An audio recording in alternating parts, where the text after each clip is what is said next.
4 जून 2024 के बाद भारतीय राजनीति का रुख यह कहता है कि राहुल गांधी अब इतनी जल्दी कमबैक नहीं कर पाएंगे। हालांकि यह भी नहीं कहता कि कभी कमबैक नहीं कर पाएंगे, लेकिन हालिया स्थिति जो है इसको देखकर यह कहा जा रहा है कि राहुल गांधी इतनी जल्दी कमबैक यानी 2029 तक कमबैक नहीं कर पाएंगे। नमस्कार, स्वीकार करिए, मैं हूं वैभव दीक्षित और आप देख रहे हैं वैभव का विश्लेषण। अब सवाल उठता है कि आखिरकार क्यों ये राहुल गांधी कमबैक नहीं कर पाएंगे। उसका बहुत बड़ा कारण है ये जो शब्द लिखा हुआ है, अहंकार।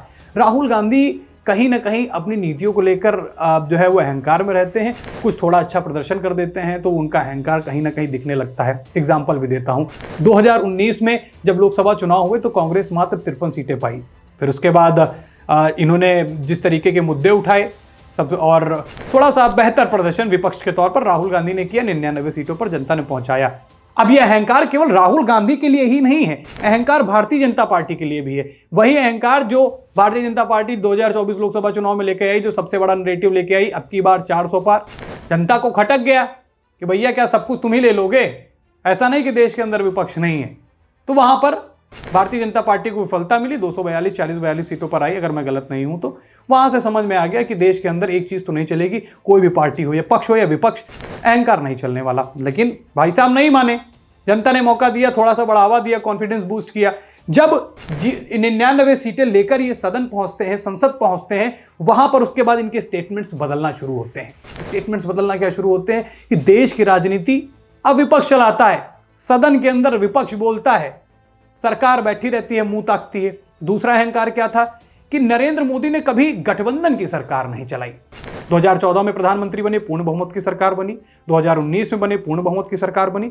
अब यह था कि नरेंद्र मोदी जो है वो गठबंधन वाला फॉर्मूला नहीं अपना पाएंगे, ये सबसे बड़ी गलती इनकी थी। अब गठबंधन का नाम लिया है तो वो भी बता देता हूं मैं कि गठबंधन और भारतीय जनता पार्टी का रिश्ता क्या है। अटल बिहारी वाजपेयी के समय से मामला शुरू हुआ, हालांकि गठबंधन की सरकार गिर गई। एक वोट उनको नहीं मिले, एक वोट की वजह से उनकी सरकार गिर गई। उन्होंने वो चाहे, एक वोट कोई बहुत बड़ा विषय नहीं होता, चाहते तो किसी सांसद को बातचीत करके किसी भी तरीके से उसको मैनिपुलेट करके जो है अपनी सरकार बना सकते थे। लेकिन अटल बिहारी वाजपेयी ने एक स्टेटमेंट दिया कि ऐसी सरकार को मैं चिमटे से भी छूना पसंद नहीं करूंगा। वहां से तय हो गया कि भारतीय जनता पार्टी जो है वो गठबंधन पे अब ज्यादा दिन टिकेगी नहीं, ऐसे ही करके वो अपना अपूर्ण बहुमत लाकर ही वो सरकार चलाएगी। ये बात नरेंद्र मोदी वाले मामले में इनको लगा कि चला नहीं पाएंगे, चाहे नीतीश कुमार के साथ गठबंधन कर ले, चाहे जिसके साथ कर ले, नहीं कर पाएंगे। लालच भी दिया बीजेपी के साथियों को जो उनके गठबंधन में थे, एनडीए वाले, कि आप हमको समर्थन दीजिए, हो सकता है हम आपको प्रधानमंत्री बना दे, लेकिन किसी ने स्वीकार नहीं किया। चलिए वो बात की बात अलग है। आते हैं राहुल गांधी पर। राहुल गांधी विफल क्यों हो रहे हैं? राहुल गांधी क्यों लगातार पिछड़ रहे हैं? क्यों देश के सबसे पुरानी पार्टी कांग्रेस के जो राहुल गांधी हैं, इनका पूरा परिवार उसी कांग्रेस की वजह से ही आगे बढ़ा, वो आज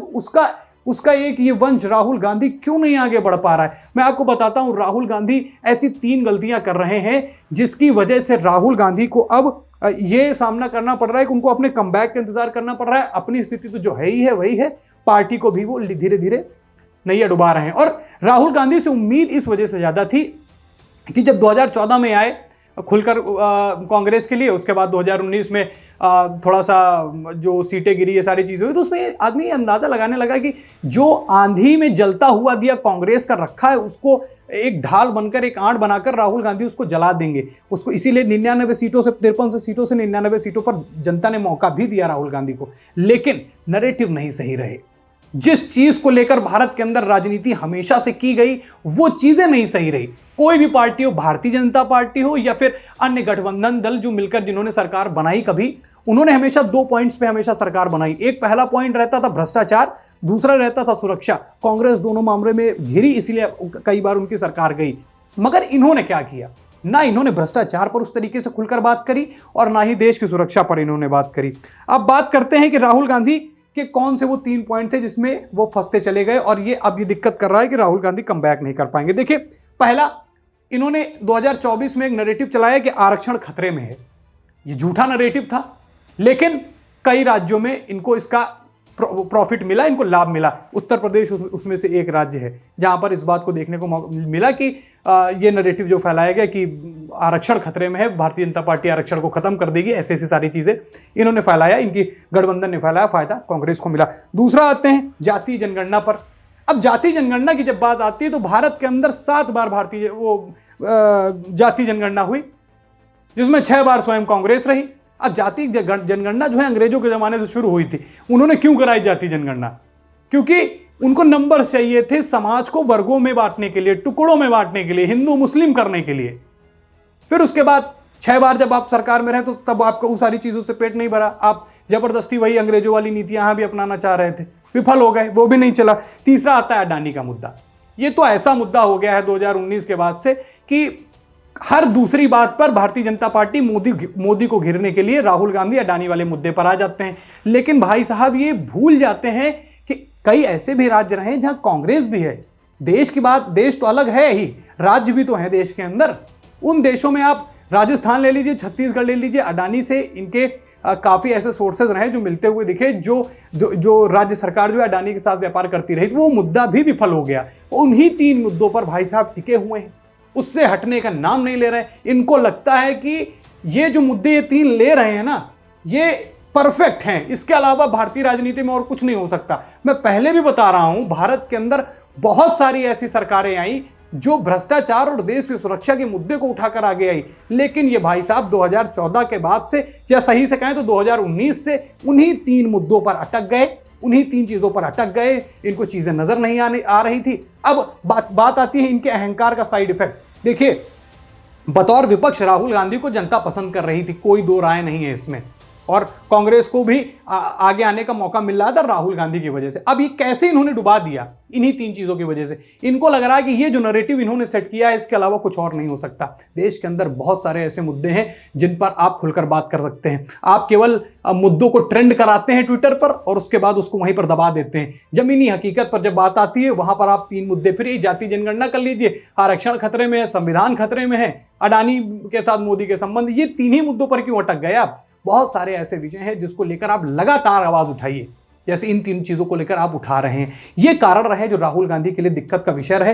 राहुल गांधी अपने नैरेटिव को चेंज करने में नाकामयाब रहे, और इसका साइड इफेक्ट बताता हूं, यही अहंकार। वही हरियाणा जहां यह तय माना जा रहा था, सारी मीडिया रिपोर्ट, सारे एनालिटिक्स, सारी एनालिसिस, सब कुछ ये कह रही थी कि राहुल गांधी और कांग्रेस जो है हरियाणा में प्रदर्शन करेगी, भारतीय जनता पार्टी चुनाव हराएगी।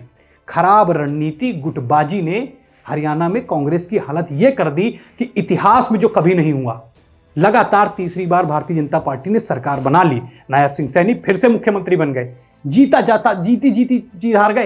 राजस्थान की वही स्थिति रही। बात करें जम्मू कश्मीर में गठबंधन किया, वहां पर इंडियन कॉन्फ्रेंस ने जो है वो गठबंधन किया, वहां इनका प्रदर्शन नील बराबर रहा। महाराष्ट्र आपने देख लिया, उत्तर प्रदेश में भाई साहब ने चुनाव नहीं लड़ा। तो ये जो अहंकार का साइड इफेक्ट है ना, ये बड़ा गलत होता है। एक चीज मैं और बता रहा हूं, ये मेरा जो व्यक्तिगत अनुभव है, जो मुझे लगता है कि एक पब्लिक क्या पसंद करती है। देखिए, पब्लिक 2 चीजें नापसंद करती है। पहला है अहंकार, दूसरा नेगेटिव पॉलिटिक्स।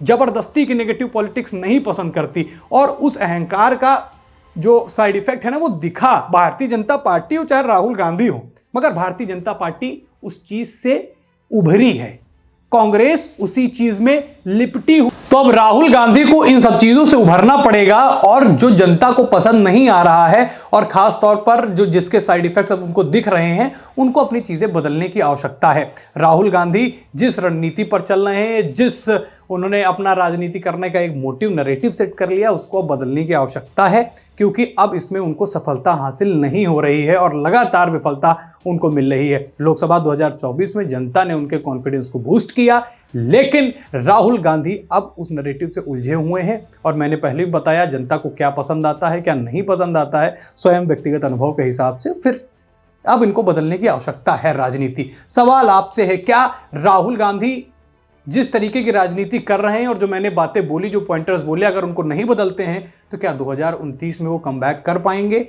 या नहीं? और अगर ऐसा कुछ करने में कामयाब हो गए, कुछ चीजें बदल गई, देखिए राजनीति है, कुछ बदलने में समय नहीं लगता। ये तो तत्कालीन, ये तो अभी के आंकड़े हैं, तत्कालीन की बात क्या, ये तो अभी के आंकड़े हैं, और अभी का जो एक दूर का एक ब्लर दृश्य दिख रहा है, धुंधला दृश्य दिख रहा है, उसके हिसाब से राहुल गांधी का ये जो फ्यूचर है वो प्रेडिक्ट किया जा रहा है, कांग्रेस का फ्यूचर प्रेडिक्ट किया जा रहा है। आप बताएं, क्या राहुल गांधी को अपनी रणनीति बदलने की जरूरत है, और क्या राहुल गांधी रणनीति बदलते हैं? तो आप यानी जनता जनार्दन क्या राहुल गांधी और कांग्रेस को स्वीकार करेगी या नहीं? अपनी राय कमेंट में जरूर बताएं। फिलहाल वैभव के विश्लेषण में आज इतना ही। विश्लेषण पसंद आया हो तो इसको लाइक कीजिएगा वीडियो को हमारी, साथ ही चैनल पर नए हैं तो चैनल को जरूर सब्सक्राइब कीजिएगा। फिर मुलाकात करेंगे एक नए राजनीतिक विश्लेषण के साथ, तब तक के लिए बहुत बहुत धन्यवाद।